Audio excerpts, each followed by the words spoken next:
Il y a un temps de jugement. Il y a un temps de jugement.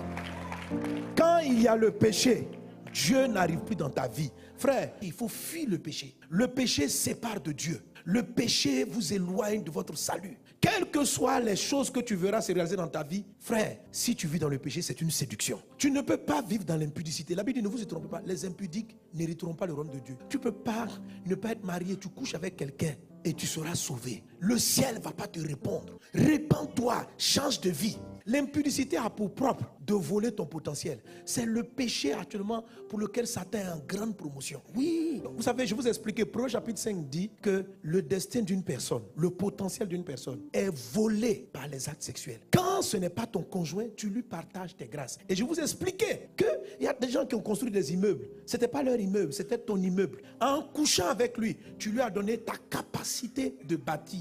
Il y a des gens, ils ont des rêves qu'ils n'arrivent pas à toucher. Ils se lèvent le matin, ils disent je vois des voitures, mais ils n'arrivent pas à toucher. Tu sais pourquoi? En fait, le moteur, parce que le Proverbe chapitre 5 dit, si tu vas coucher avec la femme étrangère, tu vas livrer ta vigueur, ça veut dire ton énergie, ta force, tu vas la livrer à d'autres personnes, à des hommes cruels. Le Proverbe chapitre 5, les rapports sexuels sont le moment où il y a une fusion entre deux êtres. La Bible dit vous devenez une seule chair. Il y a un transfert d'énergie extraordinaire entre deux personnes qui ont une intimité. C'est de ce tact-là que naît l'homme. Tu t'imagines ce qui a pu se transférer pour créer un être comme toi, comme moi. En moi, là, il y a une partie de mon père, il y a une partie de ma mère. Donc, ce n'est pas un acte qui est banal. Et tu n'as pas pris seulement le nez de ton papa. Il y a d'autres parties invisibles. C'est ce qu'il est en train de dire. Il y a une partie de sa vigueur, de son bonheur. Tu comprends? Alors, quand tu vas coucher avec quelqu'un, tu lui enlèves une partie de ta vie. Si ce n'est pas ton mari, pour que vous deux vous fusionnez et que vous donniez du fruit ensemble, c'est pourquoi Dieu est contre le divorce. Si ce n'est pas ton mari, que c'est quelqu'un avec qui tu as dormi, qui va aller dormir avec une autre personne, le jour de la fusion, il se peut qu'il ait pris ta capacité de construire les usines. Tu as le rêve de l'usine, mais la vigueur est partie. Et lui, maintenant, quand il va aller coucher avec une autre, il lui balance ça. Qu'elle aussi va coucher avec une autre. Il y a un gars là-bas. Il n'était même pas brillant en classe. Il ne comprend rien à l'école. Et puis, subitement, il construit des immeubles. On dit, mais d'où il sort ce gars-là?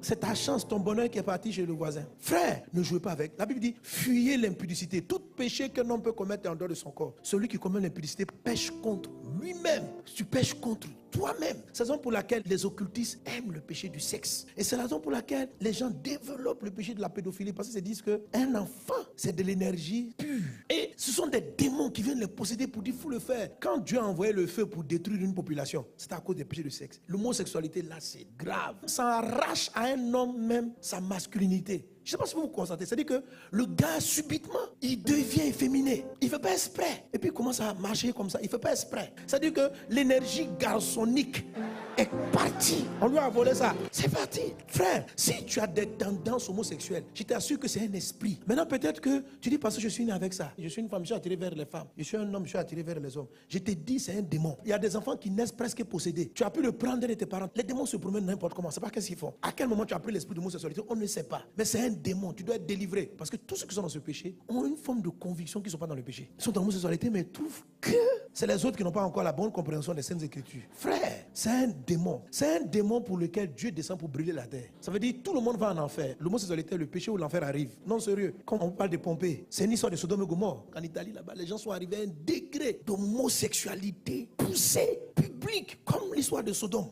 Volcan éclaté, balayer toutes les villes, tuer la population, détruire toute une région. C'était un deuxième Sodome et Gomorrhe. Et aujourd'hui, c'est en train de prendre de l'ampleur. Les démons là, qu'on détruit en faisant descendre l'enfer sur la terre, sont encore sortis, possédant les enfants, leur donnant des tendances. Maintenant, c'est dans la télé, c'est partout. On essaie d'expliquer que c'est normal. Ma soeur, frère, sortez de ce jugement. Ces choses-là rentrent dans l'église. Il y a des gens qui arrivent à l'église, ils sont occultes. Ils n'ont pas peur de la gloire de Dieu. Quand ce démon-là d'homosexualité vous prend, vous n'avez pas peur de la gloire de Dieu. Vous pouvez chanter à la chorale, être homosexuel. Je ne sais pas quel genre d'esprit est-ce, mais vous pouvez adorer où il y a la gloire de Dieu. Eux, ils ne tombent pas. C'est ce qui les fait croire qu'ils ne sont pas possédés. Oh, ils sont possédés. Je parle à quelqu'un. Sors de ce péché. Sors de ce péché. Ne trouve pas des excuses. Tu as pris le chemin de l'enfer. Est-ce qu'on est ensemble? Est-ce qu'on est ensemble? Sois délivré au nom de Jésus. Les gens qui vont écouter ne seront pas contents. Il faut être content du message. La Bible est claire. Les gens qui veulent le réduire, c'est versé dans la parole de Dieu. La parole est claire. La Bible dit c'est la conséquence d'une malédiction. Les hommes ont été attirés vers les hommes. Romains chapitre 1. Les femmes de désir impur. Fuyez ce péché. Fuyez. Et si tu as glissé là-dedans, répands-toi. Humilie-toi. Viens voir le pasteur pour dire, j'ai besoin de délivrance. Il ne faut pas essayer de voir si on peut comprendre ta tendance. Il n'y a rien à comprendre. Tu dois changer. Ma soeur, change. Non, tu ne vas pas aller au ciel. Et tu vas attirer dans ta vie, dans ta famille, un jugement.